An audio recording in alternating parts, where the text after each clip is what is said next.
Comment gérer le stress en entreprise? C'est ce que nous allons voir aujourd'hui. Bonjour, ici Pierre, fondateur de l'Académie de la Haute Performance. On accompagne des sportifs et entrepreneurs à être confiants et sereins en compétition et éliminer la peur d'échouer. Alors je suis aussi l'auteur du livre L'identité gagnante, le secret du nouveau dopage légalisé que vous pouvez retrouver en description. Alors avant d'aller plus loin, vous pouvez mettre un pouce pour dire que vous likez ces vidéos et vous abonner en cliquant sur la cloche pour être sûr de ne louper aucune vidéo. Alors comment fait-on pour gérer le stress en entreprise? Parfois on peut être soit on est en entreprise, on est manager, soit nous sommes entrepreneurs et on peut sentir qu'il y a du stress, des angoisses, on a envie de bien faire, on a peur de mal faire, on peut avoir peur d'échouer et ça nous met une pression qui est juste énorme. Alors comment est-ce qu'on fait pour se débarrasser de ce stress en entreprise? La première chose à comprendre, c'est vraiment de voir que tout stress qui vient trop fort et toute pression qui est trop forte, c'est-à-dire basée sur une peur et non pas sur le dépassement, est juste un symptôme. C'est un symptôme que là, on est en train de s'oublier, se mettre de côté au service, pour l'entreprise. C'est-à-dire que si on a peur d'échouer par rapport au regard des autres, eh bien on a peur que peut-être que les gens qui nous ont fait monter en compétences vont être déçus de nous-mêmes. Et donc là, c'est important du coup de faire ce qu'on appelle nous les dépolarisations inversées pour voir que ce que j'admire chez l'autre, j'ai à l'intérieur de moi et du coup, je n'ai rien à craindre. C'est-à-dire que ma valeur, peu importe si j'échoue ou j'ai réussi, elle reste bonne. Mais tant qu'on va se dire il faut que je fasse ça, je dois faire ça et on sent qu'on force, ça veut dire qu'on est en train de mettre de son côté son système de priorité intrinsèque pour une autorité extérieure. Et donc c'est vraiment important d'être capable d'équilibrer ses perceptions là-dessus pour pouvoir reprendre son plein potentiel. Par exemple, j'avais accompagné une manager qui était une top manager d'un très gros groupe et on avait vu qu'elle avait peur justement de décevoir un manager qui l'avait fait monter en place et donc en puissance. Et donc quand on a fait une dépolarisation inversée, elle disait sur son N+1, elle disait non mais lui de toute façon il est tout le temps parfait, etc. Alors moi quand j'entends tout le temps parfait, je sais qu'il y a une omniscience et on voit pas les fois où l'autre a pu échouer ou être moins bon. Et du coup quand on a fait la dépolarisation inversée, à la fin elle voit que waouh, mais en fait oui, en effet lui aussi ça lui arrive dans certains domaines d'être moins sûr de lui ou de faire des petites erreurs où on aurait pu faire différemment et gagner du temps. Donc juste en voyant ça, ça fait oh, ah mais moi aussi en fait, moi aussi j'ai le droit de faire des erreurs et c'est ok de faire des erreurs.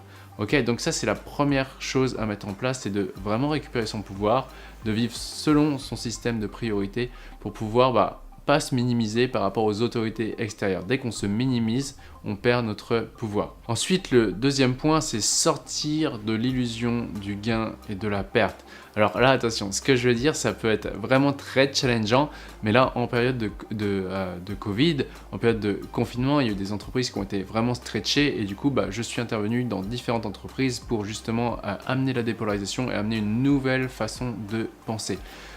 L'illusion du gain et de la perte, c'est quoi? Ça veut dire que dès qu'on perçoit que ce qui va arriver aura plus de pertes que de gains, alors automatiquement, on va avoir des peurs. Et notre niveau de certitude est proportionnel à notre capacité à avoir l'équilibre, les perceptions de gains et de pertes au même degré.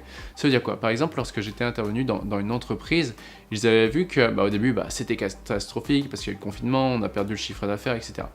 Et lorsque on a fait une session de dépolarisation ensemble, on a vu tous les bénéfices pour l'entreprise qu'il y ait eu le Covid, qu'il y ait eu le confinement. Ils ont vu quoi? Qu'ils ont pu numériser certaines choses, ils ont pu mieux former certaines personnes, et chose qu'en plein Covid, finalement, s'il n'y avait pas eu le Covid, ils n'auraient pas pu mettre ça en place, et donc ils auraient continué de former les gens un peu à la va-vite, alors que là, ils ont pu, grâce au confinement, faire ça de manière stable et durable. Un autre manager aussi que j'avais accompagné dans son entreprise, donc là c'était vraiment aussi une très très très grosse boîte, et bien je l'ai eu dernièrement au téléphone, il m'a dit mais c'est dingue, maintenant c'est devenu une norme de penser comme ça. C'était pareil, on a noté 50 bénéfices pour l'entreprise qu'il y ait le confinement, 50 inconvénients s'il n'y avait pas eu le confinement, jusqu'à temps qu'ils voient que boum, à chaque fois ça leur a permis d'évoluer. Pourquoi? Parce que le but à chaque fois d'être sur Terre et d'une entreprise, c'est de plus en plus évoluer. Et pour évoluer, ça va passer par des phases de destruction de l'ancienne forme et de construction de la nouvelle forme. Tout ça pour à chaque fois nous amener à aller beaucoup plus vite. Donc nous, on est dans un monde de dualité, de matière, où la plus grande problématique d'une entreprise ou d'un être humain, c'est comment je fais pour traverser plus d'espace en un minimum de temps. Et quand une entreprise comprend que le but c'est d'arriver à servir au plus en plus ses clients plus en plus rapidement et avec un meilleur niveau en permanence, eh bien on va vite se détacher en fait de dire ah ouais bah ça c'est obsolète. Et là en effet avec le confinement on est poussé à agir autrement et du coup on va évoluer. Mais si notre cerveau n'est pas câblé à arriver à voir le gain dans la perte, eh bien pour le système nerveux, ça va être dur parce que s'il se dit mais si je perds, c'est catastrophique. Et donc il tient l'ancienne forme, il ne veut pas lâcher jusqu'à temps que si l'entreprise n'arrive pas, si on n'arrive pas à se détacher de ça, on peut faire burn-out, dépression, etc. Ce qui m'amène sur le troisième point, en fait, on peut repérer tous ces symptômes lorsqu'on a une peur et qu'on n'arrive pas à gérer la peur. Eh bien, il va se passer quoi? On arrive sur la pyramide de la peur de Mani et Sam. Ça veut dire qu'on a la peur, si on n'arrive pas à gérer la peur, on va ressentir la frustration et de la colère, on va forcer et on va pas arriver à avoir le résultat que l'on veut. Et la frustration et la colère va emmener quoi? De la culpabilité et de l'impuissance, et cette culpabilité et impuissance à long terme va amener de la dépression. Et la seule façon de passer de la peur à la confiance, c'est de sortir de cette illusion de la perte et du gain. Lorsqu'on va voir tout ça, poum, les bénéfices et les inconvénients, et qu'à un moment donné, le système nerveux, c'est impressionnant, il lâche complètement, il dit ok, maintenant, entre 1 et 10, tu es sûr à combien que ça va passer? Je suis sûr à 10 sur 10. Ok, ça va être challengeant, mais je suis prêt à y aller.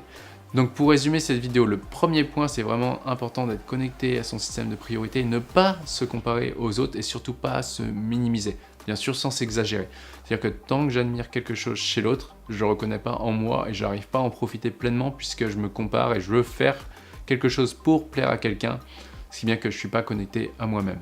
Le deuxième point du coup qu'on a vu, c'est de sortir de l'illusion du gain et de la perte pour arriver à très vite voir tous les bénéfices quand il arrive quelque chose, puisque ça nous amène sur le troisième point, le but de la vie, le but d'une entreprise, le but d'un être humain, c'est d'évoluer. Et pour évoluer, ça va passer par des phases de destruction.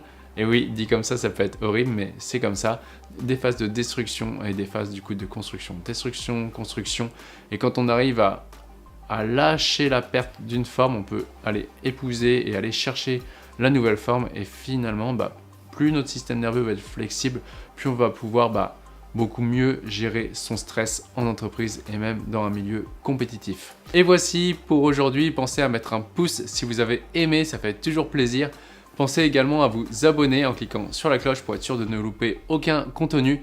Et aussi, si vous voulez aller plus loin, vous pouvez accéder au livre en allant dans la description. Et pour ceux qui veulent aller encore plus vite, encore plus loin, vous pouvez profiter d'un rendez-vous offert avec un coach de mon équipe. Et enfin, rappelez-vous, l'important n'est pas ce que tu fais, mais qui tu deviens. Ciao!